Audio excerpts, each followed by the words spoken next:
Hello guys, जय जय श्री श्री राम। राम। स्वागत करते हैं आप सभी दोस्तों का हमारे सेकंड चैनल में, पाक हिंदू मूवीज रिएक्शन चैनल। कैसे हैं आप सभी लोग? उम्मीद करते हैं आप सभी लोग ठीक होंगे। तो फाइनली अब हम देखने वाले हैं द लेजेंड ऑफ हनुमान के सीजन 4 का पार्ट नंबर 12, जी 12वां पार्ट देखने वाले हैं। और अब जो है इंद्रजीत और लक्ष्मण जी के बीच ही युद्ध जो है हो रहा है। अब देखते हैं पार्ट के आगे जीतता कौन है। तो पहले हम पार्ट देख लेते हैं, उसके बाद फिर बात करते हैं। तो बने रहे हमारे साथ इस वीडियो के एंड तक। हम यहां हाथ पर हाथ धर के नहीं बैठ सकते।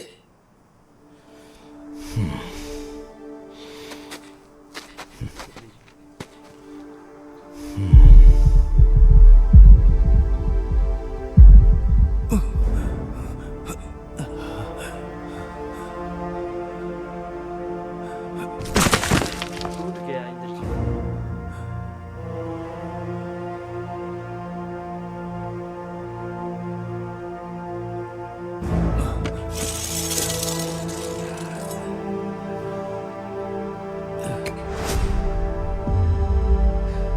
घुटने टेक दो इंद्रजीत, तुम हार गए।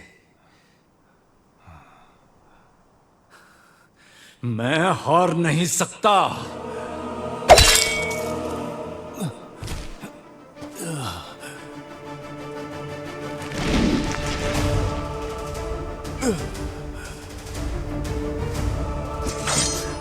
अभी समाप्त नहीं हुआ। ये क्या है? चिड़िया। या तो सब समाप्त हो गया है।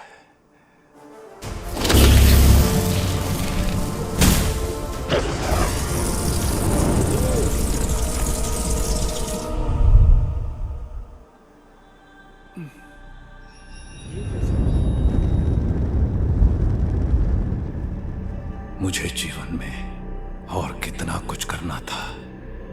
तुमने कभी विश्राम करना सीखा ही नहीं।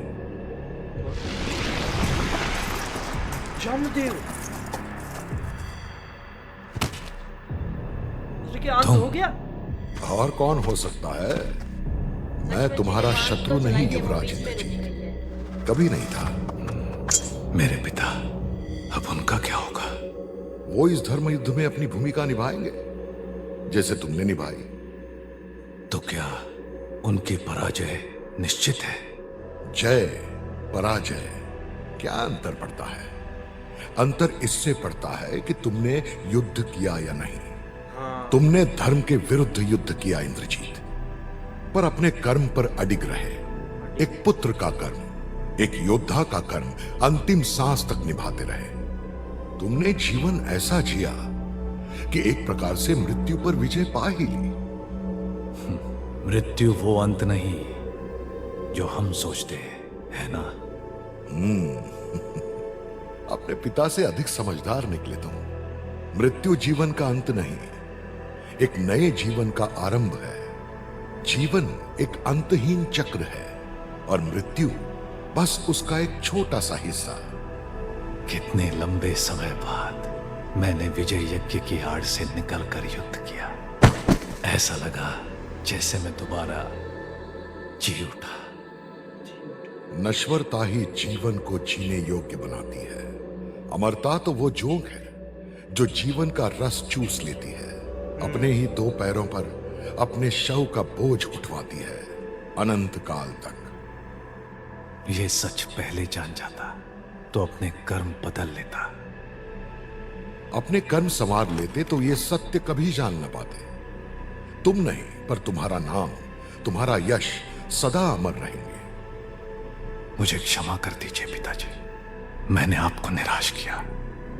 नहीं इंद्रजीत, तुमने अपने पिता का सर गर्व से ऊंचा किया है। समय हो गया है। वो लेने आए। हाँ, हो गया। अच्छा, ये चिड़िया वही है। थोड़ा विश्राम करने का।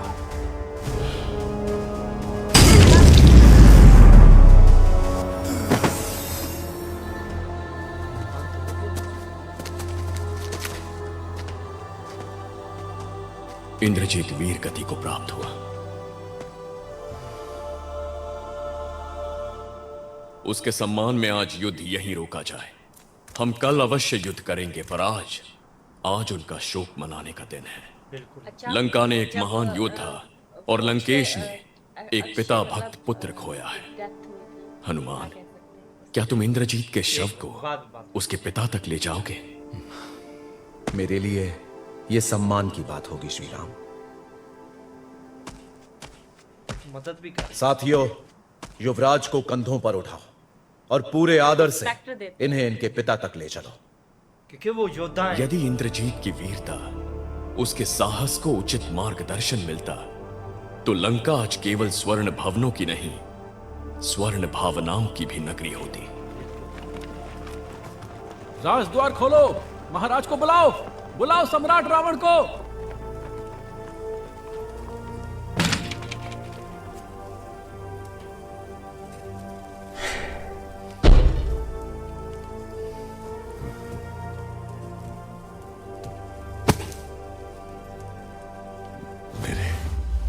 मेरे पुत्र ऐसे ही गोद में उठाया था जिस दिन तुम पैदा हुए थे। छोटे से थे, पर जब रोना आरंभ किया तो लगा मानो 100 मेघ एक साथ गरज उठे हो। और अब तुम सदा के लिए शांत हो गए। फिर कभी मुझे पिताजी कह के नहीं पुकारोगे।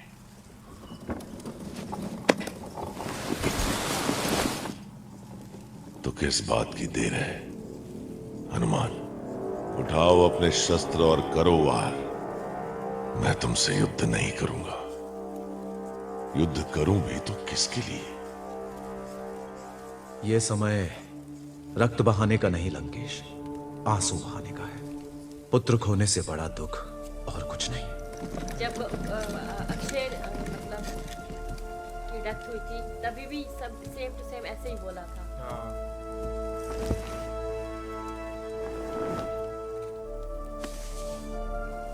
वाली, वाली समान हो तुम। मैं महाराज? उनका बेटा, उनका भाई नहीं? उनमें वाली जैसा जिगर नहीं। सुग्रीव अपने मुकुट के बोझ तले दबा है, और अंगद, युद्ध क्यों करते? अंगद एक योद्धा है, शासक नहीं। दोनों बन चुके जो वो बन सकते थे, किंतु तुम्हें अभी बहुत आगे जाना है। पर कितने दुख की बात है। दुख? भाग्य के इस निर्दय खेल का दुख, जिसने मेरे विरुद्ध उसे लाकर खड़ा कर दिया जो मेरा सबसे अच्छा मित्र हो सकता था। हम दोनों एक जैसे हैं हनुमान। साथ आ जाते तो संसार का भाग्य साथ लिख सकते थे। हम दोनों एक जैसे नहीं महाराज। मैं श्री राम का सेवक हूं, और श्री राम धर्म के महास्तंभ हैं। कल उस महास्तंभ को उखाड़ फेंकूंगा मैं। और मैं आपको ये करने नहीं दूंगा। कल मिलते हैं।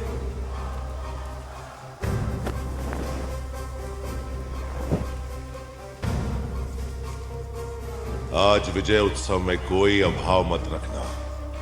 महायोद्धा इंद्रजीत का वध जो किया है तुम लोगों ने। हाँ, पर कल के बाद एक पल सुख का नहीं मिलेगा तुम्हें। मुझसे मेरा सब कुछ छीन लिया तुमने।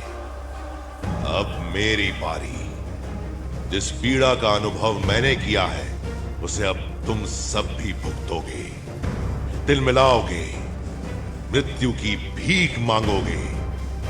उसके लिए चाहे लंका शमशान क्यों ना बन जाए, राक्षस कुल का सर्वनाश क्यों ना हो जाए।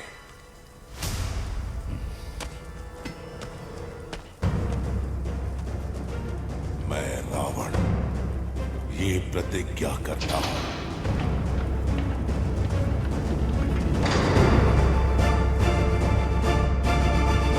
यार इस पार्ट में तो यार मुझे भी दिल से दुख हुआ इंद्रजीत हाँ। के लिए। हाँ, वो मुझे भी। मतलब कि तुम ये पूछ रही थी ना कि सब इतने अच्छे हैं तो युद्ध क्यों करते हैं। हम्म, युद्ध शुरू किसने किया था? रावण को। रावण ने शुरू किया। रावण को कितना समझाया था कि युद्ध अच्छा नहीं है, कितनी औरतें विधवाएं होंगी, कितने बच्चे अनाथ होंगे, हम्म, कितने लोग मरेंगे। तो युद्ध से पहले जो शांति प्रस्ताव किस लिए रखते हैं? इसलिए तो रखते हैं कि जीवन जो है वो अनमोल है, उसकी कद्र करिए की जाए। जब दोनों पक्ष ही एक दूसरे से मतलब कि भिड़ने के लिए उतावली होती थी, तभी युद्ध होता था। अच्छा, जब अक्षय की डेथ हुई थी उस टाइम भी श्री राम ने सबने जो है वो रिस्पेक्ट दी और युद्ध को रोक दिया बड़ी ही आदर अक्षय से। की तब युद्ध शुरू कहाँ हुआ था? सॉरी, अभी अभी तो युद्ध था ना जब अभी युद्ध था जब अक्षय मरा था, उस वक्त सिर्फ शिव पहला वो अक्षय ही गया था मतलब लड़ने के लिए।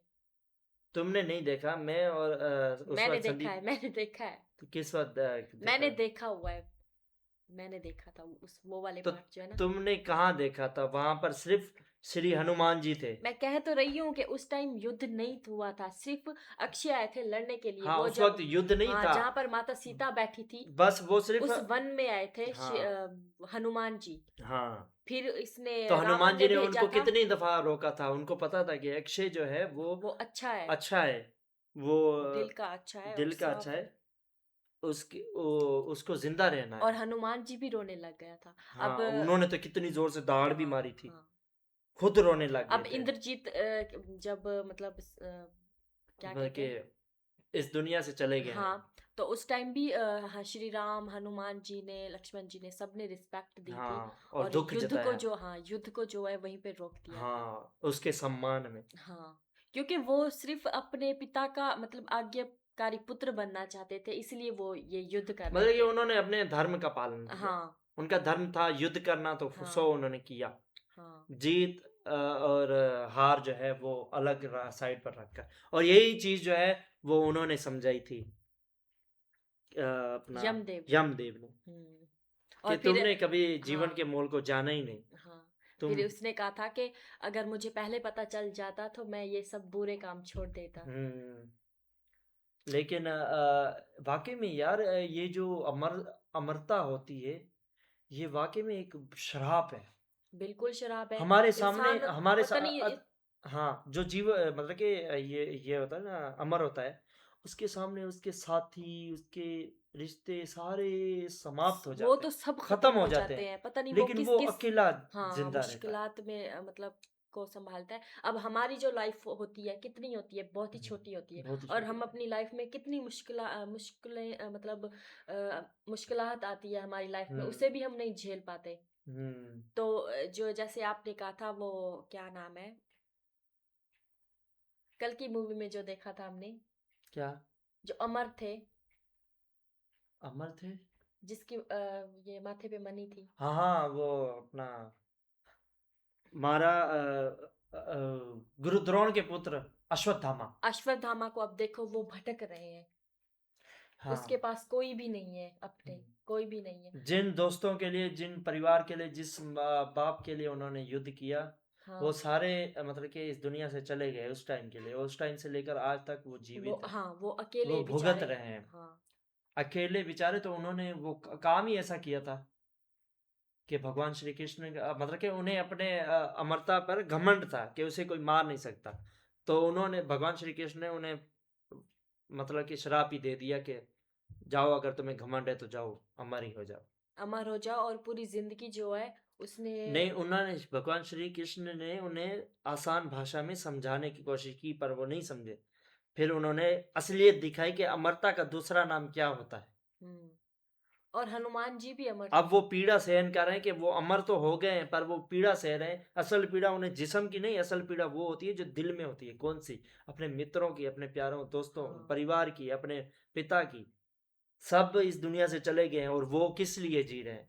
हाँ, ये सबसे बड़ी बात ये है। सबसे बड़ी मतलब कि अमरता के सबसे क्रूर चीज जो है वो यही है, हम्म, सबसे भयानक चीज। तो अमर होना एक श्राप और जैसा ही है। हनुमान जी भी अमर है। हनुमान जी अमर है, लेकिन वो राम के नाम से। मैं इसीलिए तो कह रहा हूँ कि वो इस दुनिया में नहीं, बस वो राम के नाम से बस वो बैठे हैं कहीं पर। इसी दुनिया में बैठे हैं। हाँ, देखिए, हमारी जो लाइफ चलती है रेगुलर, उस लाइफ में वो मतलब कि इंटरफेयर नहीं करते। वो बस राम भक्ति में लीन है। जब अच्छा, मैंने ज़रूरत एक होगी वीडियो देखा था, तो उस वो एक आएँगे। गुफा थी, गुफा के अंदर जो है ना वो हनुमान जी बैठे थे, हाँ, साधु के मतलब जैसे वो दिखाते हैं ऐसे बनाते रहते हैं, लेकिन हनुमान जो है वो अदृश्य हैं, किसी को दिखाई नहीं देते, वो ऐसे बन गए। आम भगवानों को देखने के लिए हमें ना नेत्र जो है वो उस तरह के होने चाहिए। जब श्री कृष्ण भगवान ने अर्जुन को मतलब कि अपना विराट रूप दिखाया था, तो अर्जुन को पहले आंखें दी थी देखने के लिए देखने कि के तुम लिए, सह दिव्य पाओ। दिव्य नेत्र उसको दिए थे। अगर आम नॉर्मल आंखों से देखें तो वो फट जाएंगी। ऐसा मतलब कि हजार सूरजों, लाखों सूरजों को इकट्ठा कर देना, तब भी उनका लाखों सूरजों का प्रकाश छोटा सा होकर भगवान का विराट रूप का प्रकाश इतना ज्यादा था। अब एक सूरज को हम देखने के लिए हमारी आंखें बंद हो जाती हैं, लाखों सूरजों का प्रकाश एक साथ हो, और वो लाखों सूरज भी उनके सामने भगवान जी के सामने वो फीके पड़ जाते हैं, इतना प्रकाश। तो उसे देखने के लिए दिव्य नेत्र होने चाहिए। अच्छा, हमारे भगवानों के बारे में मैं जब गहराई से सोचती हूँ ना, तो दिल ऐसे करता है कि बस भगवान का ही जाप करती रहूं, इस हाँ, दुनियादारी को छोड़ दूं। वो ऐसा ही होता है। तो भाई वीडियो बहुत ही कमाल की थी। अगर आपको ये पार्ट पसंद आया तो वीडियो को लाइक कीजिए, शेयर कीजिए अपने सभी तमाम दोस्तों के साथ, और कमेंट में ज़रूर लिखिएगा जय श्री राम। इसी के साथ मिलते हैं नेक्स्ट वीडियो में, तब तक के लिए जय जय श्री श्री राम।